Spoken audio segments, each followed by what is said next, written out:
They say you never truly know your neighbors until you push back against something they want. But in my case, it wasn't just a neighborly spat. It was a full-blown war that started over a bucket of paint and ended with me staring down the barrel of a fake federal investigation.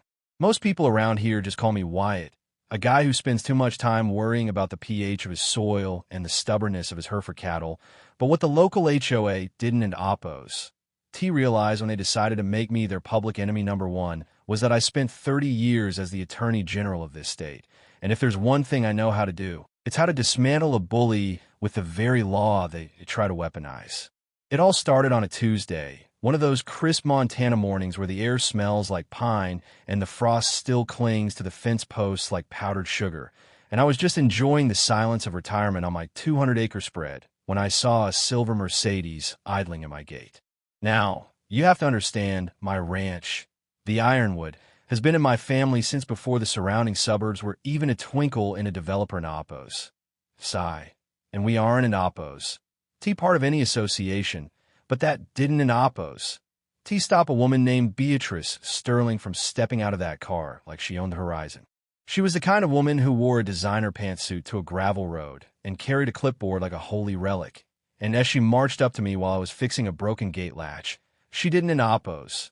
To even say hello, she just pointed a manicured finger at my grandfather's old timber barn and said that the weathered, rustic cedar was, in quote, distressing the visual harmony, in quote, of the new Silver Creek estates.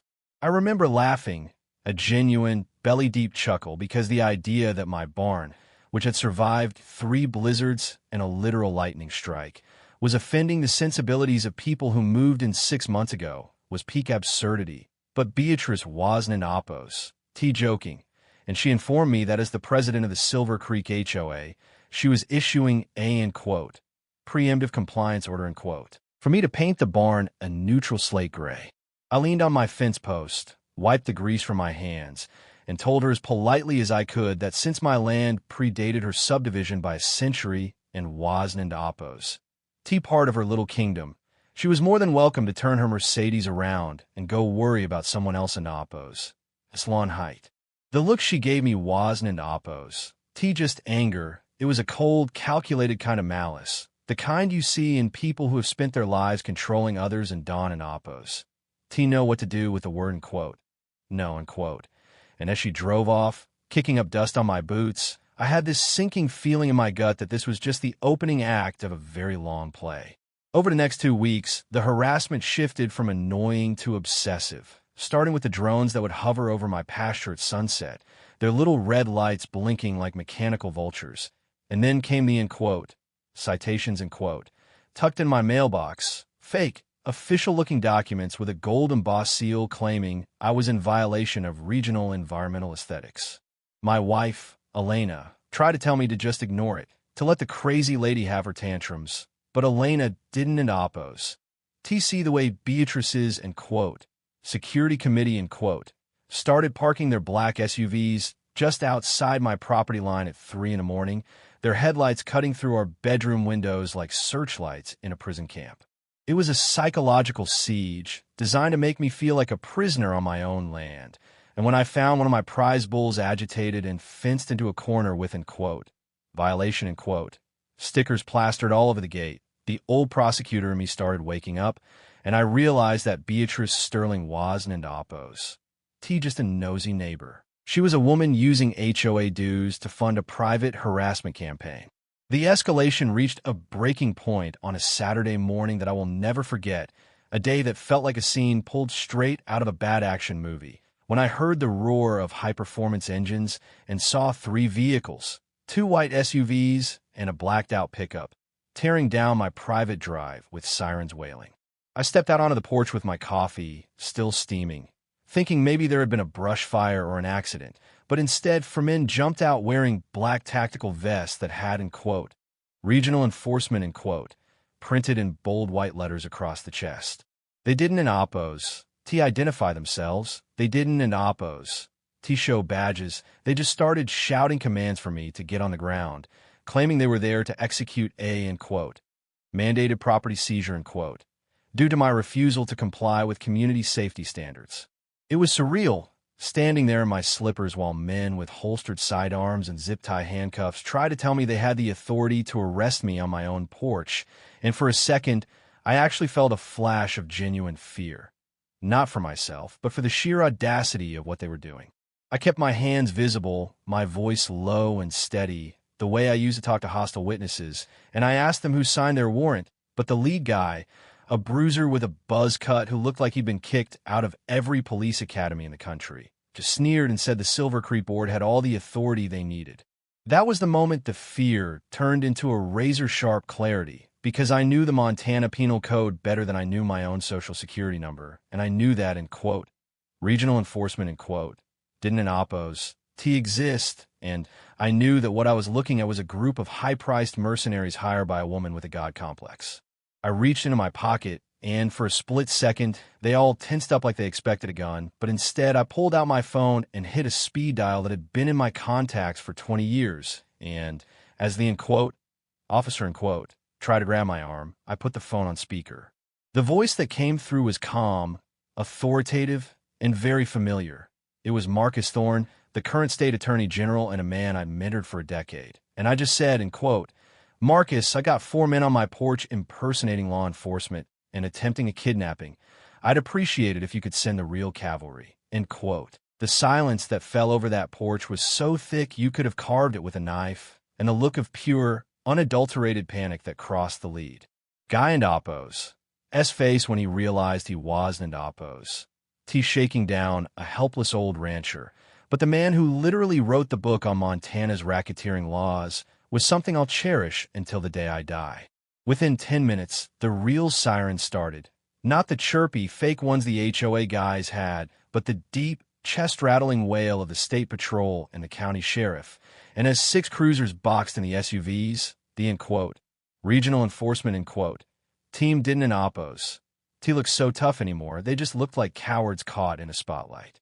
Sheriff Miller, a man who had shared many a brisket dinner at my table, stepped out and didn't an oppose. To even ask questions, he just saw the fake vests and the zip ties and ordered his deputies to cuff them all. And as they were being hauled away, I saw the silver Mercedes parked at the end of my drive, watching from a distance. I walked down to the gate, leaned against the wood, and watched Beatrice Sterling realize that she hadn't an oppose. T just stepped on a toe.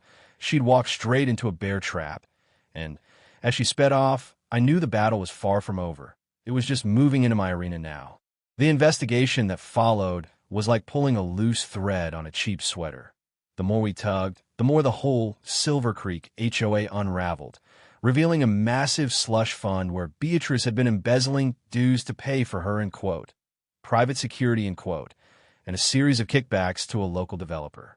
But there was a darker layer, a shadow I didn't oppose to expect to find, because it turned out that the lead, in quote, officer, in quote, on my porch wasn't an oppose. T just a random thug. He was the brother of a man I'd sent to prison for life back in '98, a cartel-linked enforcer who had a very personal reason to see me humiliated or worse. Beatrice had gone looking for muscle to bully a neighbor, and she'd accidentally invited a wolf into the fold, a man who was using her petty HOA feud as a cover to settle an old blood debt. And that's when I realized this wasn't an oppose. T just about a barn anymore. It was a fight for survival.